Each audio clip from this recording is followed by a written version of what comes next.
Saturday morning. இன்னைக்கு எங்களுக்கு ரொம்ப ஸ்பெஷலான டே. எங்க வீட்டு கிரக பிரவேசம் பண்ணி 1 இயர் ஆகுது.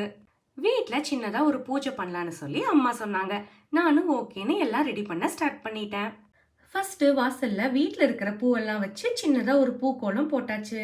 நெக்ஸ்ட் பூஜை ரூமை அழகா டெக்கரேட் பண்ணியாச்சு. பிரசாதம் பண்றதுக்கு சக்கரை பொங்கல் பண்ணலான்னு சொல்லி ஸ்டார்ட் பண்ணிட்டேன்.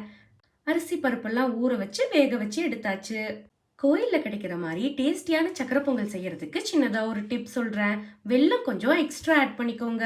மில்க் கொஞ்சம் ஆட் பண்ணிட்டு பச்சை கற்பூரம் கொஞ்சம் ஆட் பண்ணிக்கோங்க. நெய்ல வறுத்து வச்சிருக்கிற முந்திரி திராட்சை எல்லாம் ஆட் பண்ணி நல்லா மிக்ஸ் பண்ணி எடுத்தா கோயில்ல கிடைக்கிற மாதிரி பிரசாதம் ரெடி ஆயிரும். சாமிக்கு கொஞ்சம் பிரசாதம் எடுத்து ஆற வச்சு படைச்சாச்சு. வீட்ல சின்னதா ஒரு பூஜை பண்ணணும். எப்பவுமே பூஜை பண்ணும்போது மணி அடிக்கிற டியூட்டி ஆதித்யாக்கு கொடுத்துருவோம்.